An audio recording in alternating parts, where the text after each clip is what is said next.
Ce jeudi 38 mars 2022, la structure point focal de la province orientale de Bambré, province de l'Ituri, a organisé une conférence sous le thème douane moderne, dynamique et performante par l'autonomisation des douanières face aux enjeux climatiques. Les femmes de l'unité JAR de la DGDA Ituri nous fait l'exposé. La douane dynamique, nous avons compris que la douane a besoin des agents dynamiques pour accomplir sa mission. La mission de la douane, notre mission, nous les douaniers, est de maximiser les recettes et de lutter contre la fraude. Si nous ne sommes pas dynamiques, nous ne pourrons pas réaliser tout ce que l'État nous demande. C'est pourquoi nous devons être dynamiques. Nous devons aussi lutter très dur contre la fraude. Et enfin, nous les douaniers, nous devons rompre avec les actifs valeurs. Heureusement, nous avons rompu ces valeurs, nous les femmes. Ça reste que les hommes qui n'ont pas encore rompu. Partout, vous allez attendre, à Diza par exemple, moi si à Tonga Kambo Kate, Olé na moi si, Olé na Toki. Qui vous dit ça? Nous les femmes, nous sommes capables d'exercer les mêmes fonctions que les hommes.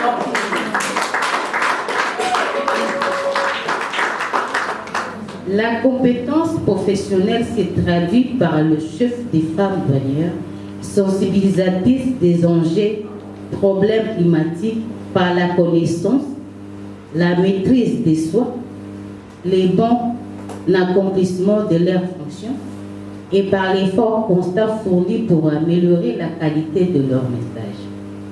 L'éthique professionnelle, la moralité, le maire répond à un certain nombre de règles et de bonne conduite dans un domaine déterminé.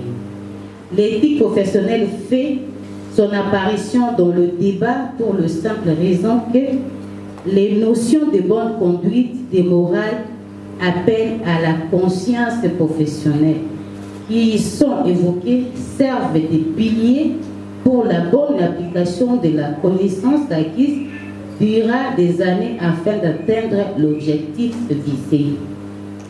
L'essence de l'éthique professionnelle des douanières doivent se témoigner notamment par le dévouement, la ponctualité, la rigueur, l'éthique, la dignité, l'impartialité, la loyauté, le civisme, la courtoisie et le devoir de réserve dans les relations ainsi bien avec leurs supérieurs, leurs collègues et leurs collaborateurs et avec le public.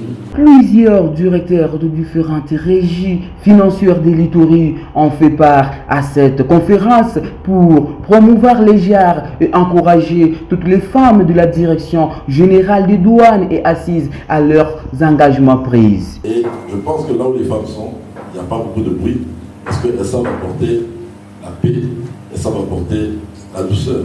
Nous qui sommes mariés, même si les femmes sont un peu loin, et quand il n'y a pas de femme à côté de vous, votre maison est toujours en désordre.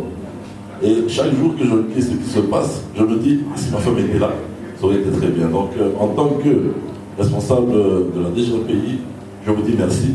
Je félicite encore le directeur Kayembe, que je connais bien. Seulement l'apanage de la DGDA. Il faudra que les autres services et les autres régies puissent emboîter du pas. Ou qu'on puisse se réunir pour faire mieux avec de multiples conférences et de multiples participants, actrices l'année prochaine. On ne croit pas que ce que nous venons de suivre, une fois sortis de cette salle, nous jetons ça. Non, nous devons mettre ça en application. C'est pour notre intérêt et pour l'intérêt de toute la nation congolaise. Il y a la maman, Jean et famille qui habitent Dieu. Nous devons acheter des ordinateurs pour nous améliorer. Parce qu'on est dans un monde numérique. De la même manière, et toutes les interventions que nous venons de suivre ici, si nous pouvons les intérioriser et nous mettre en application, pourquoi pas les amener aussi dans nos familles, en expliquer à nos femmes, ainsi qu'à nos enfants, voilà ce que j'ai pu retenir là où j'étais invité à la DGDA. Le nouveau sous-directeur de la DGDA Ituri, M. Kayembe Ngidou, a été satisfait après avoir écouté plusieurs intervenantes dans la conférence. Quant à lui, la méritocratie doit être consacrée. C'était vraiment un honneur pour moi d'écouter d'interpellations, des discours encourageants que nous avons suivis en ce lieu. Aussi, les femmes dynamiques qui nous ont parlé en ce lieu me poussent à dire quelque chose. Souvent, nous disons un homme qu'il faut à la place qu'il faut. Je dirais désormais une femme qu'il faut à la place qu'il faut. Cela, c'est pour consacrer la méritocratie. Je voudrais que l'égalité hommes et femmes soit alors une égalité.